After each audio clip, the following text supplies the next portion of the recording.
Buenos días, chicos. Este es un material de apoyo para el tema de traducción, para grado 9.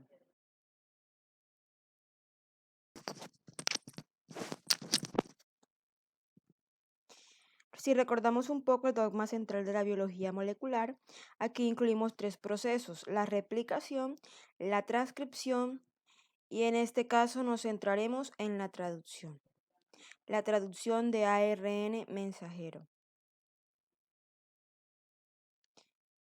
La traducción de ARN mensajero es un proceso mediante el cual se decodifica o se traduce una secuencia de ARN mensajero para formar aminoácidos durante la síntesis de proteínas.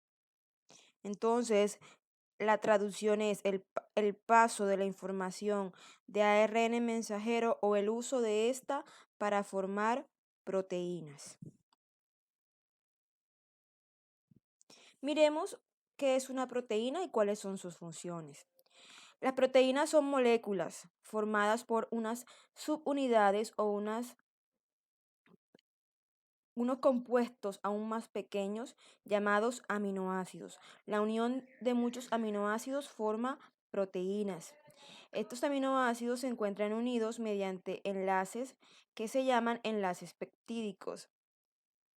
El orden y la disposición de los aminoácidos depende del código genético de cada persona. Es decir, depende de la información que ella tenga en su ADN y en su ARN. Todas las proteínas están formadas por átomos de carbono, hidrógeno, oxígeno y nitrógeno. Y en algunos encontramos azufre y fósforo. Entonces, las proteínas son eso, compuestos químicos formados por unas subunidades llamadas aminoácidos. Los aminoácidos se unen mediante enlaces peptídicos. Pueden tener varias estructuras. Esta es la estructura primaria de las proteínas. Cada una de esas bolitas que vemos ahí representadas por colores representa un aminoácido. Una cadena de aminoácidos forma una proteína. Esta estructura primaria puede ser aún más compleja cuando se formen enlaces entre los aminoácidos y formen la estructura secundaria, que pueden ser láminas o hélices. Y aún más compleja cuando esta estructura se plega entre ella misma para formar la estructura terciaria de las proteínas. Estas son las diferentes estructuras que pueden tener las proteínas. Sin embargo, de todas ellas podemos resumir que son un conjunto o una cadena de aminoácidos. Las proteínas tienen diferentes funciones, por ejemplo, tienen función enzimática.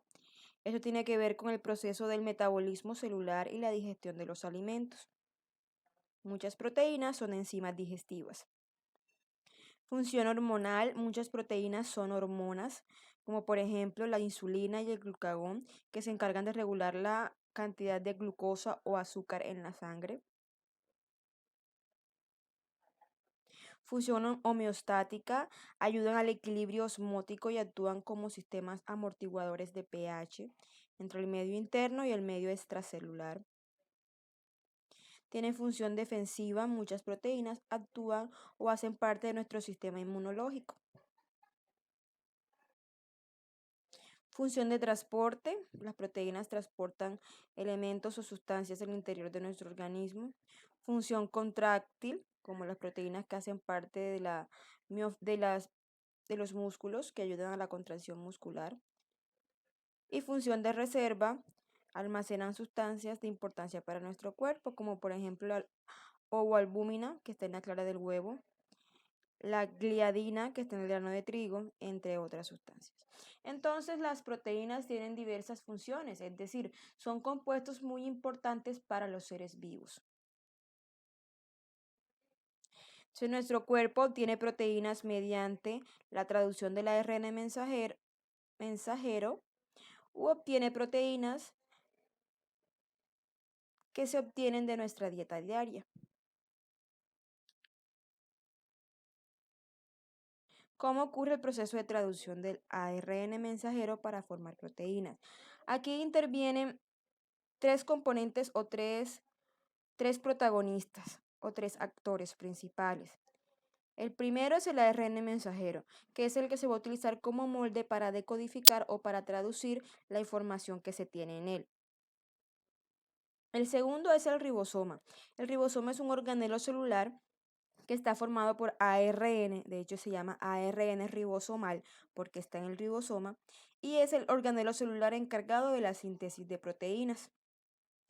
Y el ARN de transferencia, que se encarga de transportar los aminoácidos.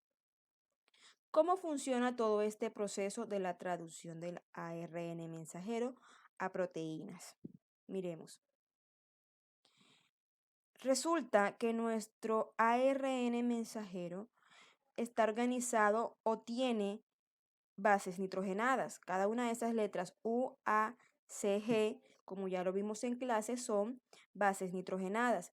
¿Qué sucede? Cada 3 bases nitrogenadas se llama codón.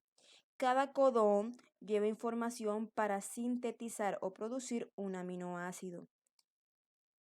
Y recuerden que una cadena de aminoácidos forma una proteína.